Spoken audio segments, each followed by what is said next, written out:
Assalamualaikum warahmatullahi wabarakatuh.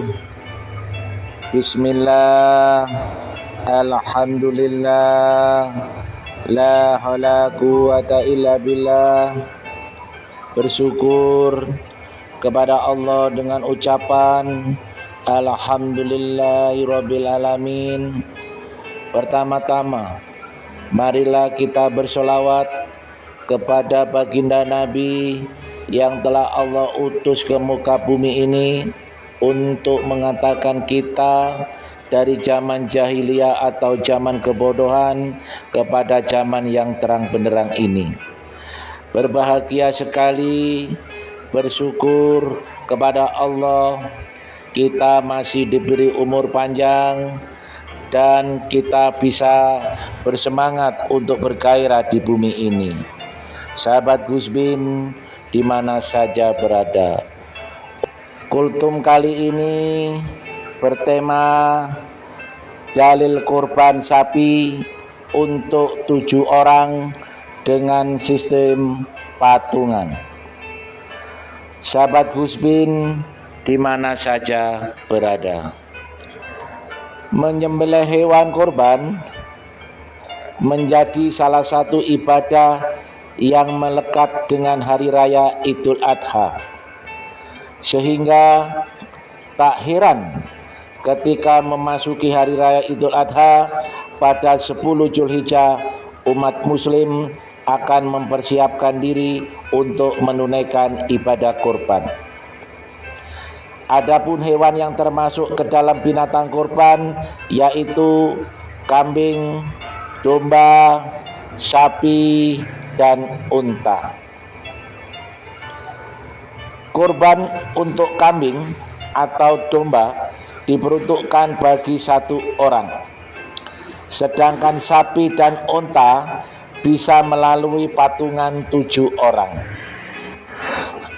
Adapun dalil hadis yang memperbolehkan kurban sapi untuk 7 orang ini dikisahkan oleh Jabir bin Abdullah dalam hadis riwayat Imam Muslim, yang artinya kami pernah ikut haji tamattu, mendahulukan umroh daripada haji bersama Rasulullah SAW. Lalu kami menyembelih sapi dari hasil patungan sebanyak 7 orang. Hadis riwayat Muslim. Sahabat Gus Bin di mana saja berada, dalam hadis riwayat Imam Muslim, bahkan Rasulullah SAW memerintahkan untuk patungan kurban sapi dan unta. Hadis riwayat Muslim mengatakan Rasulullah SAW memerintahkan kami patungan pada seekor unta dan sapi. Setiap 7 orang dari kami berserikat dalam 1 ekor. Dari hadis di atas bisa disimpulkan di mana Nabi Muhammad SAW memperbolehkan umatnya untuk melakukan kurban dengan 7 orang dengan sistem patungan. Sahabat Gus Bin di mana saja berada, dengan sistem patungan ini menjadi solusi kepada masyarakat untuk melakukan kurban, sehingga tiap tahun akan ada masyarakat yang sanggup untuk menunaikan ibadah kurban. Namun yang tidak kalah penting, pemilihan hewannya juga harus diperhatikan. Harus hewan yang sehat. Untuk unta harus sekurang-kurangnya umur 5 tahun dan sedangkan masuk tahun ke-6. Sedangkan untuk sapi sekurang-kurangnya usia 2 tahun dan sedang masuk usia 3 tahun. Sementara domba sekurang-kurangnya berusia 1 tahun.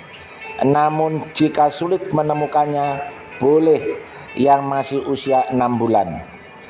Tetapi untuk kambing biasa sekurangnya harus usia 1 tahun dan sedang masuk usia ke-2 tahun. Sebaiknya ketika membeli hewan ditemani oleh orang yang paham mengenai hewan. Takutnya hewan korban tersebut tidak sehat dan berumur sesuai dengan yang disyariatkan. Itulah dalil yang memperbolehkan patungan korban atau dalil korban sapi untuk 7 orang. Sahabat Gus Bin di mana saja berada, dalil tentang perintah korban ini secara tegas Allah sampaikan dalam Al-Quran surat Al-Kautsar ayat kedua. Maka laksanakanlah sholat karena Tuhanmu dan berkorbanlah sebagai ibadah dan mendekatkan diri kepada Allah. Sahabat Gus Bin di mana saja berada, hukum dari melaksanakan korban pada hari Raya Idul Adha adalah sunnah muakkad atau sunnah yang sangat ditekankan. Umat muslim sangat dianjurkan untuk menunaikan ibadah ini setiap tahunnya. Bahkan dalam satu hadis yang diriwayatkan oleh Imam Ahmad, Ibnu Majah Al-Hakim, Rasulullah SAW menyampaikan bahwa siapa yang memiliki kelapangan dan tidak berkorban, maka jangan dekati tempat sholat kami. Maka ketika seorang muslim memiliki kemampuan untuk melaksanakan ibadah korban, maka laksanakanlah dengan sepenuh hati dengan niat beribadah dan mendekatkan diri kepada Allah. Sahabat Gus Bin di mana saja berada, ibadah korban ini tidak hanya semata-mata menyembelih hewan korban, tetapi secara lebih jauh juga memiliki berbagai hikmah di dalamnya. Di antaranya salah satu cara untuk bersyukur kepada Allah atas nikmat yang Allah limpahkan kepada kita. Yang kedua, memperoleh nilai kebaikan dari setiap helai bulu hewan korban. Dari Zaid Ibnu Arqam, ia berkata atau mereka berkata, wahai Rasulullah Shallallahu Alaihi Wasallam, apakah korban itu? Rasulullah menjawab, korban adalah sunnahnya bapak kalian, yaitu Nabi Ibrahim. Mereka menjawab, apa keutamaan yang kami akan peroleh dengan korban itu? Rasulullah menjawab, setiap satu helai rambutnya adalah satu kebaikan. Mereka menjawab, kalau bulu-bulunya? Rasulullah menjawab, setiap satu helai bulunya juga satu kebaikan. Hadis riwayat Ahmad dan Ibnu Majah. Sahabat Gus Bin di mana saja berada, demikianlah tentang korban. Semoga sahabat Gus Bin bisa melaksanakan korban dengan sebaik-baiknya dan semoga korban kita diterima oleh Allah Subhanahu wa taala. Akhir kalam, wassalamualaikum warahmatullahi wabarakatuh.